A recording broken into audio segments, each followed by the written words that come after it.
bilang fan ay sobrang nakakatuwa lagi pag nakikita mo yung mga MCs na genuinely napapareact sa bars ng kalaban. Ito yung mga wholesome moments na nagpapakita kung gaano din talaga kadisiplinado, kapassionate, at kung gaano nire-respeto ng mga MCs yung art mismo dun sa battle rap. Kasi pag napareact mo ng matindi ang kabattle mo, it just reflects yung quality dun sa pagkakagawa mo ng bara. Kaya ito, trinay kong sinort out yung mga gantong moment. Alam ko madami pa akong hindi na-include dito, kaya abangan nyo lang ang part 2. Enjoy the video guys, at kung hindi ka pa nakasubscribe sa ating channel, click mo na ang subscribe button para sa mga gantong klase ng content.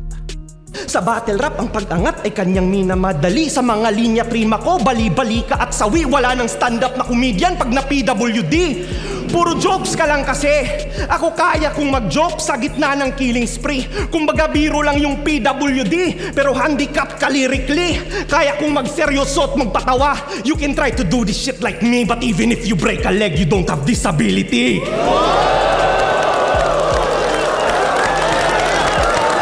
Malamang si Hans Paslang. So bitch, get in line na parang mamasan. Hawak ko yung hands na para bang badang, kasi si Sak alam na ako'y sakalang. People like Sharon, why are you doing this to a midget while you're dropping freeze? I'm just doing my impersonation of his mom because she's always on her knees.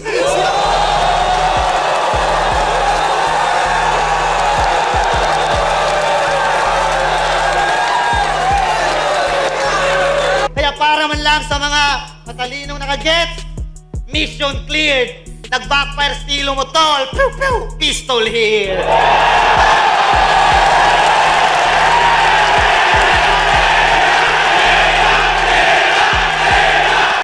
Yung ender nito ni J Black, kung iti-take mo lang siya dun sa technicality mismo ng sulat, ay sobrang lakas pa rin nito. Pero kung fa-factor out mo yung buong context ng bara at punto niya dito, ay tingin ko pwede itong makonsider as bar of the year nung 2023. Itong bara kasi yung parang culmination dun sa naging kwento ng career ni J Black. After siyang ma-call out ng ibang MCs na pinakamahinang kampiyon daw, after niyang mag-choke dun sa Battle of the Champions nila ni M-Zite, after siyang hamunin ni Pistolero, at basically yung mga doubts dun sa pagiging overall MC niya, ay dito niya nga na-clear sa performance niya na to. At yung bar na to yung nagsilbing nail in the coffin dito sa naging redemption niya.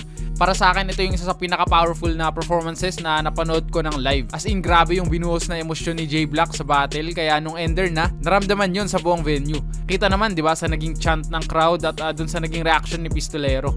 Pati si Sir Enigma sa Facebook ay may mahabang appreciation post para kay J Black. Ganun ka-impactful yung ginawa niya nung gabing yun. Bigyan niyo ako ng magandang rason. Bakit ito kakatakutan? Kung ang pagkakasit ng battle na ito ay sniper na nakabang, inaantay ka na lang lumutang. Kaya maligayang pagdating rap sa lupain na aking nasasakupan. Kung pinadala ito ng paras para bumoses, ako yung paras sa lalamunan.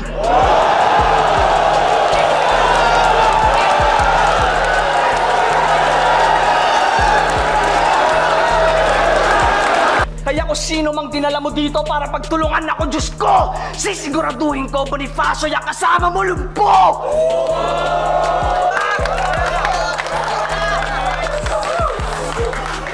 Nagkakagulo kayo para makita siya at mapalibutan. Pues sige, bangkay ni Bonifacio ay inyong pagkatipunan!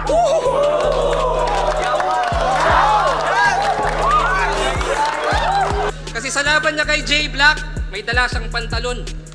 Yung props na improvised. Yung kargada oversized, kaya yung zipper customized. Jeans, kaya't sa X-Men ikaw si Jean Grey. Oo, Jean Grey. Jean Grey umasta o pwedeng Grey Jeans. Kasi nga kupas ka. O faded, rest in peace ungas ka. RIP, rip jeans, ngayon naman butas ka.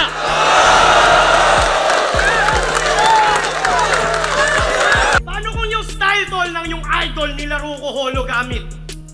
At pumatol, wag humabol, di nag-oo-oo ganit. Tila boso o sobalit, di gado-ono o dagit. Saktong rifle sa yung eyeball, kita mo to, automatic.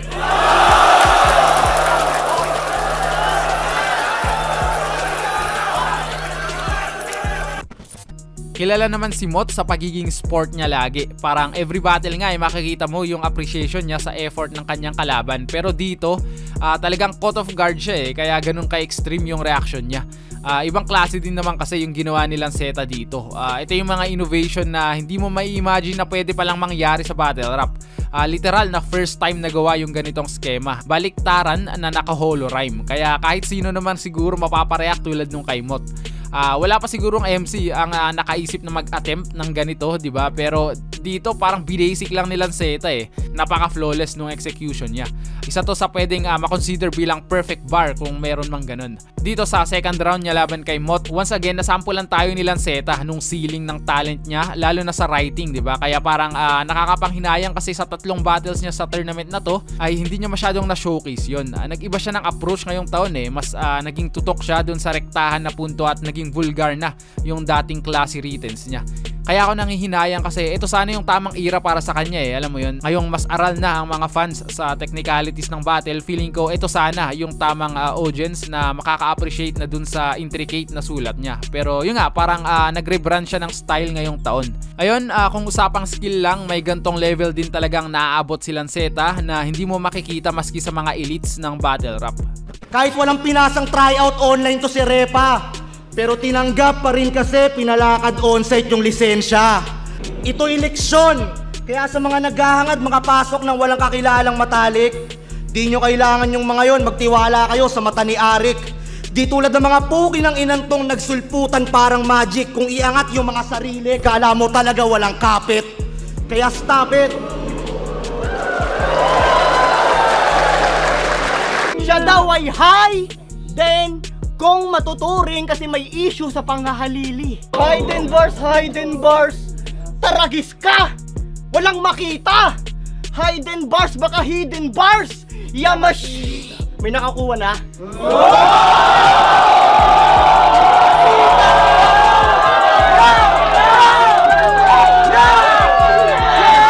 Pag sinukat niya o baba nito, sigurado ilang milya. Yung mukha niya parang Spratly kasi sinakop na ng China.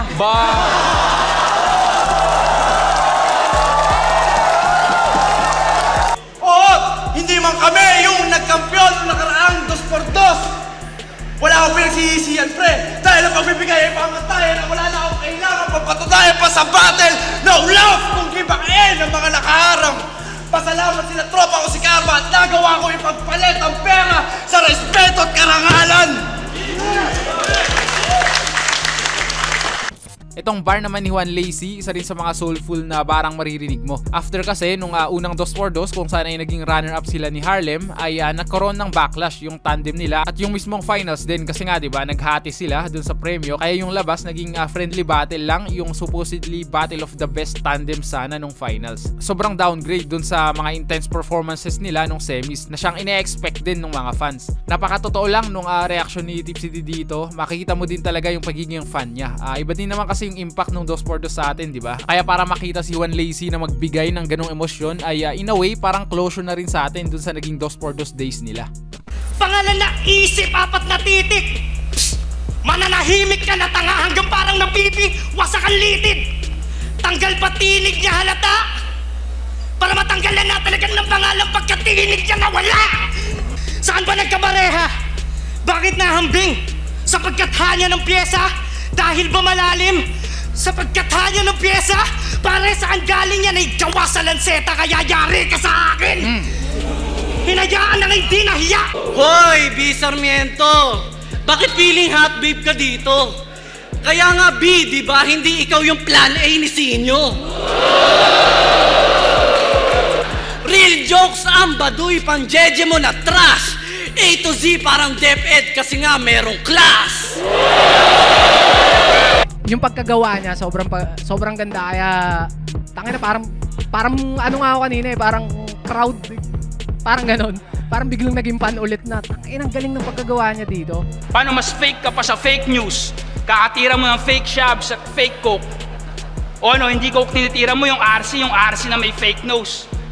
Eh di sa ang fake MC na nakasandal na lang sa fake jokes. Shit. Haha! Masyado na nga obvious eh! Gagong tawag doon, fake joke!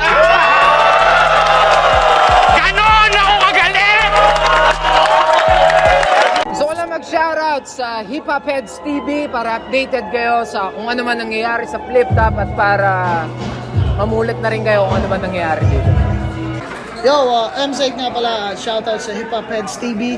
Yan, patuloy lang sa paggawa ng mga matatalinong content mga tol at yun, congrats at more power pa sa inyo.